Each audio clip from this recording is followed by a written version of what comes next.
wealthy, influential, and things like that. That's how they get to become an officer, much like I am. At Cowpens, most of the American troops are going to be enlisted like myself. All right? I want to say hello. Hello. Morgan, American commander at the Battle of Cowpens, knew how to use Get her, please. Get her. Part of the Continental Army.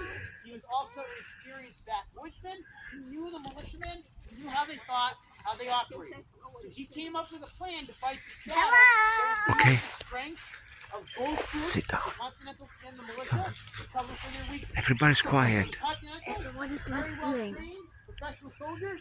We don't have a lot of them. The militia, we have a lot of them, but not the most reliable soldiers.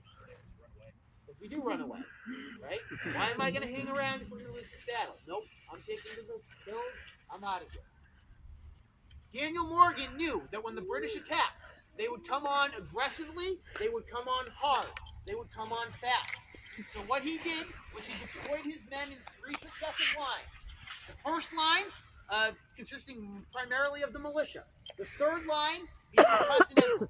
His plan was that as the British advanced, they'd have to kill each of these lines. The militia would be able to run away and retreat, to fall back, to join Can you the hold next line, the videotape? and so forth until they reach the Continental.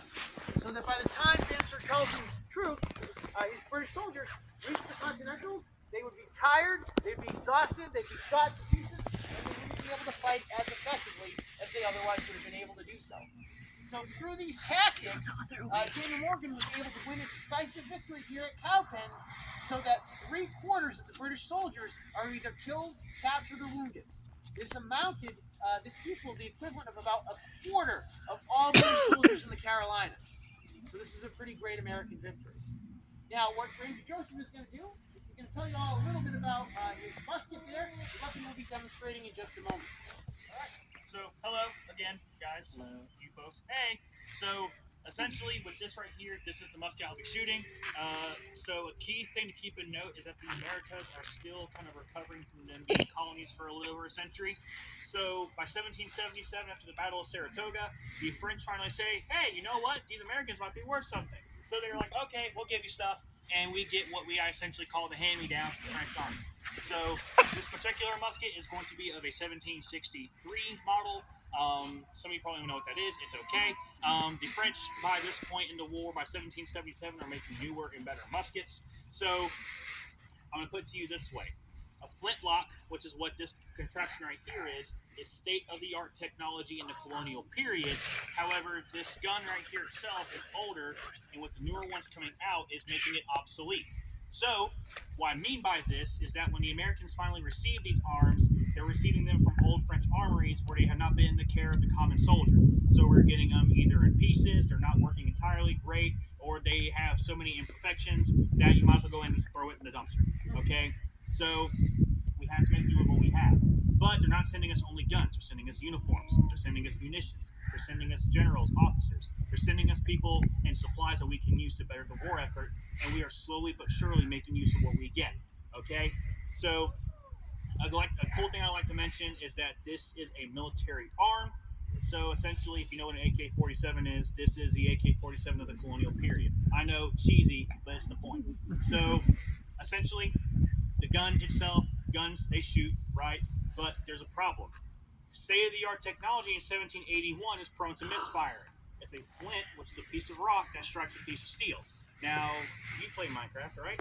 What does flint and steel do? Put him on the spot. Put him on the spot. Makes fire, but how does it make the fire? Hold on. By scratching. And the scratching creates a spark, right? Yeah, you have a spark produced by this rock and this steel, a flint and steel mixture. But there's a problem. The flint wears down. The steel may wear down. So if my gun breaks, I have another piece I can use to defend myself or use on the field of combat. I have a bayonet. All right? Now, we all know what this is. There's no secret anymore what this thing is. So, Great Britain. I love going to them for their manuals because it's a really robust system. The common soldier is expected to fire 3 rounds in 1 minute. Okay? Which we will demonstrate for you here in a minute. But when they fire those 3 rounds, they are expected to fix bayonets, to charge at their enemy that is no more than 50 yards away from them, and to break their ranks to force him off the field. So, in other words, you are not going to use your strength. You're going to display your strength to force your enemy off the field, scare them, make them decide to wear the brown trousers for one day, whatever have you, right? Now, another thing to keep in mind too is I mentioned that these arms, everything that we're getting as the American Army, is not really doing too hot, right? You're kind of getting the idea from his little talk. Von Steuben, a Prussian who comes here to the American colonies at Valley Forge, goes to these Americans to aid in their training because these men are quite literally using bayonets to dig holes to plant crops. Okay? Yeah, very dumb. Well, when von Steuben starts teaching these Americans, he is making note in a diary that there's really something uncommon with the American soldier that he's not used to seeing with the Europeans. Can you wear So, this? let me ask you. If I were to ask any one of you in the crowd to go take a rock and throw it at a tree, We're what's the gonna first get thing a you ask? closer coffee. Please? She's No, not. what are you going to ask? Left hand. Why? I heard a why. The Americans are always Zoe is asking kind of why. cold. Why must I cast about? Why must I shoulder my arm? Put Why this- must I reach in my pouch and grab the specific cartridge you're telling me to grab? Von jacket. Steuben says, unlike the Yeah, European that's why they're counterparts, the privates in European armies are expected to do what they are told from the start. With the Americans, it takes a minute because, again, it's stupid. You have to explain to them why they must do something. Only then do they do it. After this is Right? finished, everyone So by the will time listen von to Steuben is over with this whole debacle of why he's got to tell these Americans to do something, he finally writes a manual that's simplified. It's essentially a picture book. And he is able to construct the American Army to such a degree that even with the hand-me-downs, even with their ragtag clothing, they are just as good as the British Army by 1781. Isn't that just something? Right? So, enough of me talking. You're here for the fun part with the kabooms. So, without further ado, Rob, I'll fix my stuff. You go for it. Quick little safety message before we go ahead and get started. As Ranger Joseph said in the beginning, please do stay in this area here. Don't go past the ropes. Don't go around the trees. We're going to attempt to fire at least 3 times. If we're lucky, we'll get off 4 shots. I'm assuming everybody here has ever heard a firework at some point, right? Mm-hmm. Each shot is going to be about as loud as a single firework. It won't be loud, but it won't be terribly loud. That being said, if anybody has hearing aids, you might want to turn them down or take them off. What you don't need to do at this point is stand here like this.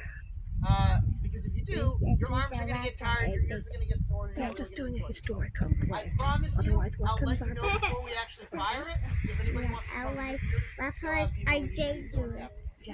We want you to be comfortable being able to enjoy it. All right? So, once we finish They're just the doing a demonstration here, historical we'll make the musket safe. Yeah. And then Ranger Joseph and myself will hang around here. Yeah, And any other questions that Zoe, sit here.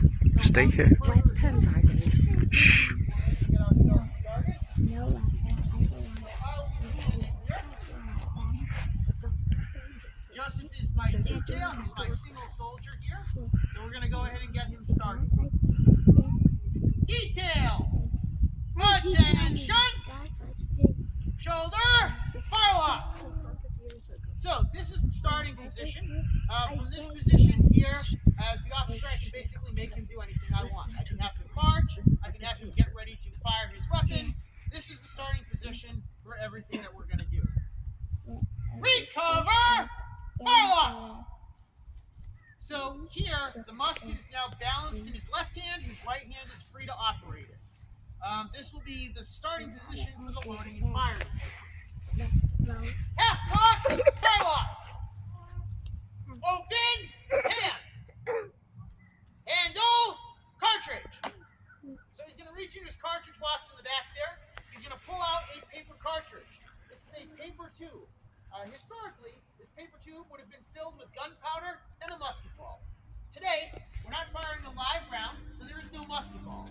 For whatever reason, the National Park Service's archaeologists dislike it when we add more musket balls to the battlefield. So they don't let us do that.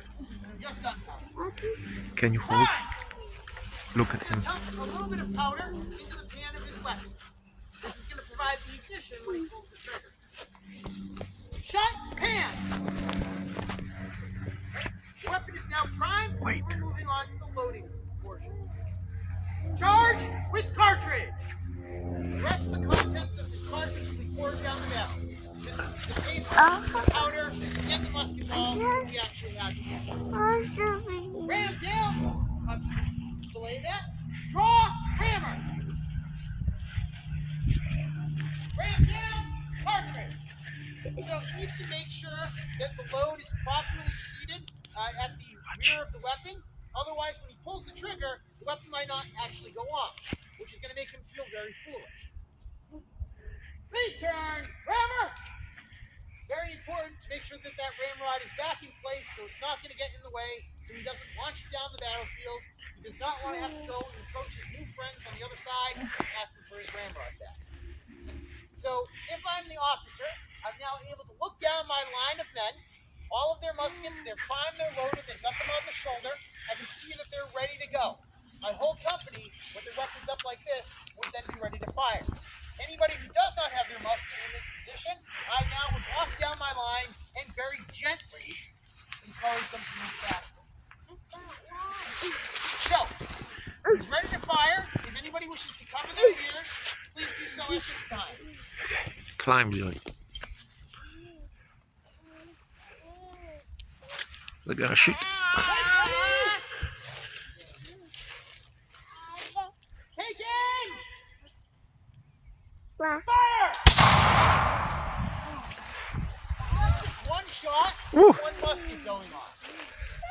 In battle, there would be many more muskets than that going off all at once.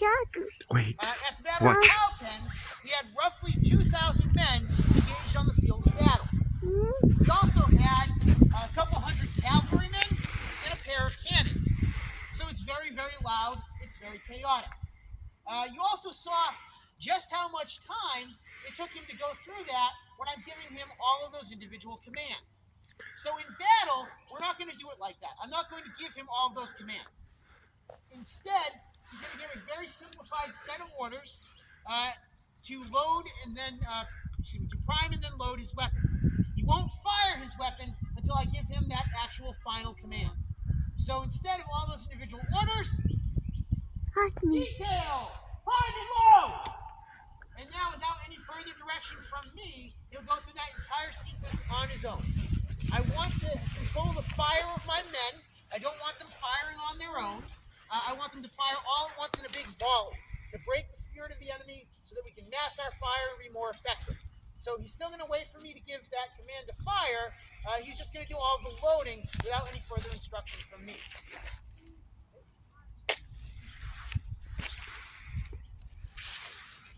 Those who wish to cover your ears, please do so now. Detail. Hey, ready? Ready? There you go. Take aim. Fire. Be brave. Now, most of the European armies train to be able to load and fire their weapons in 15 to 20 seconds. On the parade ground, 15 seconds were the average. In battle, it's going to be about 20 seconds. A militiaman like myself is very lucky to be able to do it in 30 seconds. So let's see how well Ranger Joseph does here. In this last one, when I give him the command, prime and load! 1, So, as a good well-trained soldier, 3, it's going to be aiming 4, to complete 5, this 6, about 20 seconds, 7, give or take. 8, I myself have been 9, doing it 10, 18, 11, because I'm awesome. 12, 13, 14, 15, 16, 17, 18, 19. Woo! 19. 18 to 19. Please do so now. 100 to 10. Hey, 1 ready? to 10. Take aim! Fire! Okay. So, speed is Wow, the cool. don't have the greatest range, but you can send enough projectiles down the range toward the enemy. Eventually we'll hit something and we'll win the battle. So we're going to do one more final shot. And then we'll call in quick to make the weapons. Prime load!